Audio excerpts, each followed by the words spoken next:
Finally दोस्तों, काफ़ी लंबे इंतजार के बाद पावर स्टार पवन सिंह का मोस्ट फेवरेट सॉन्ग लाल घाघरा को रिलीज कर दिया गया है सारेगामा भोजपुरी यूट्यूब चैनल पर। और दोस्तों, आते ही सॉन्ग पूरा तहलका मचा दिया है, बवाल कर दिया है, क्या गायकी है। और दोस्तों, सॉन्ग को रिलीज होते ही यूट्यूब पर काफ़ी बड़ा रिकॉर्ड बना दिया है। भाई क्या गजब का लिरिक्स है, और इसका म्यूजिक का तो कोई जवाब नहीं है भाई। और इसमें नम्रता मल्ला का क्या डांस है, एकदम बवाल का है सॉन्ग। आज मैं सुबह से इस सॉन्ग को 10 बार से भी ज़्यादा सुन चुका हूँ। और दोस्तों, आप सभी को बता दें कि ये गाना बहुत ही जल्द यूट्यूब के ट्रेंडिंग में अपना जगह कायम कर लेगा और सभी सॉन्ग को पीछे छोड़कर नंबर 1 पर अपना स्थान कायम कर लेगा। तो दोस्तों, अगर आप सभी भी इस सॉन्ग को अभी तक नहीं सुने हैं तो जाइए यूट्यूब पर और इस सॉन्ग को ज़्यादा से ज़्यादा सुनिए।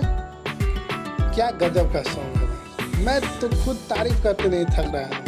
वैसे दोस्तों, फिर मिलते हैं अगले वीडियो में। अभी के लिए बस इतना ही। वीडियो को देखने के लिए बहुत बहुत धन्यवाद।